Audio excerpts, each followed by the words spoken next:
school board member from St. Charles, Illinois, has resigned from the school board due to vicious and ongoing harassment that she received in response to her stance on implementing a COVID-19 mandate within the school. Carolyn Waibel is her name, and she was first elected to the school board back in April of 2017, and she was reelected this past spring. But because of the fact that she actually wants to keep kids in the school safe from COVID, wants to make sure the educators are also safe and healthy, she's been met with a lot of hatred and insane intimidation from conservatives in the community. Let's watch. Tell us what happened to your home. Well, someone, and again, we don't know who, but there was wires cut on my unplugged or cut on my air conditioning unit. So we had to replace that in the home. Someone came on premise and unplugged a refrigerator freezer in my garage, and then entered or opened the door into the laundry room very loudly when I was home. And by the time I got there, there was no one there. So those reports have been filed, but no evidence as to who it was at this time. But all intimidation tactics. If it was just one or two incidents, it would be perplexing. But that all those combined, there's also been trespassing on my property, out, not in the public area, into my actual property. I have a video doorbell that's picked up some of this. We've had, as you said, the dead rodents. I mean, that's criminal intimidation. And she was forced out of a job she was elected to do. And remember, I mean, we've done some coverage in regard to how these we've shown you the videos of the school board meetings going going off the rails, various people losing their minds. It's become like a hot button thing. And then we learned that there are Koch-backed organizations that are funding these efforts. It's not some like grassroots thing happening. So what about this cancel culture, right? She was forced out of doing a job she was elected to do. And she was just trying to keep students and educators in the school safe. Yeah, I will add this to the long list of reasons why I say that cancel culture literally doesn't exist, and I hate when we even use the term.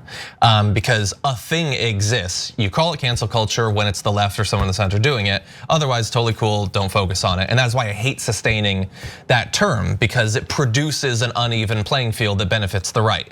And I have no interest in participating in that. In this case, it's obviously terrifying.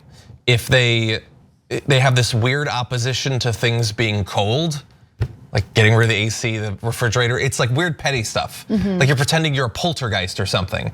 But a person who sneaks into your laundry room could sneak into your bedroom and murder you in your sleep. It's as simple as that. And that's what it's intended to make her afraid of.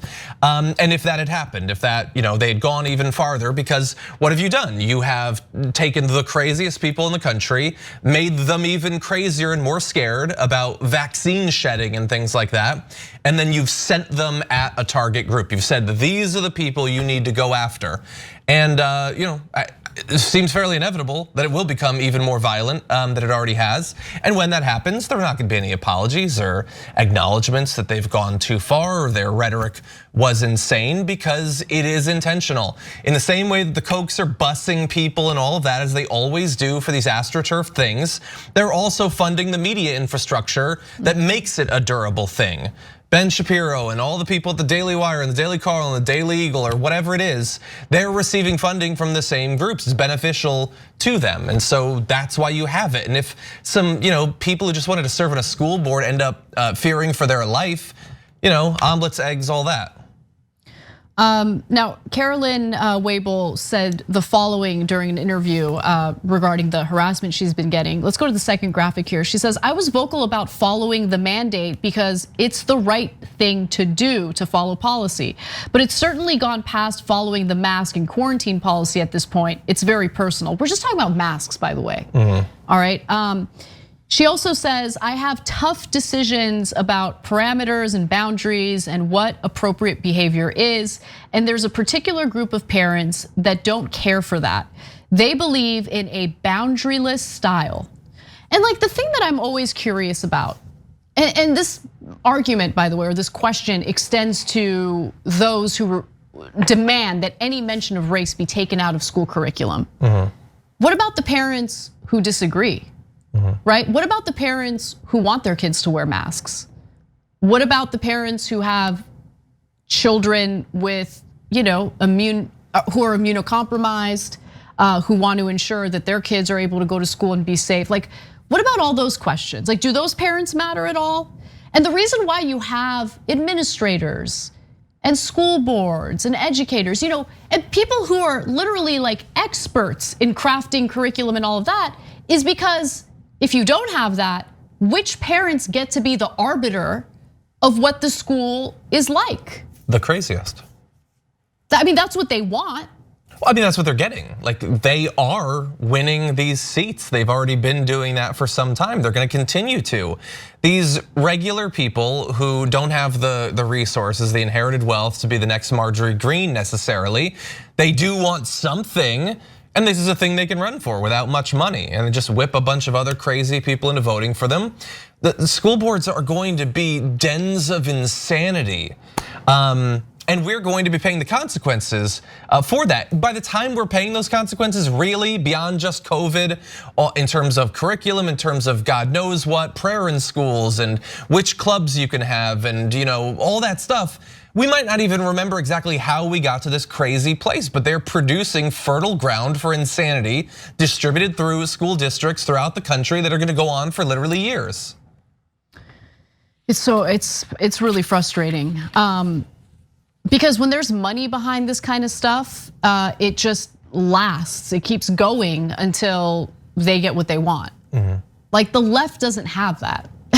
The left doesn't have like some nefarious organization or nefarious group of people funding efforts to make public schools worse. Yeah. It's just, anyway. Yeah, and we don't have the media version. George Soros is not, in fact, paying us.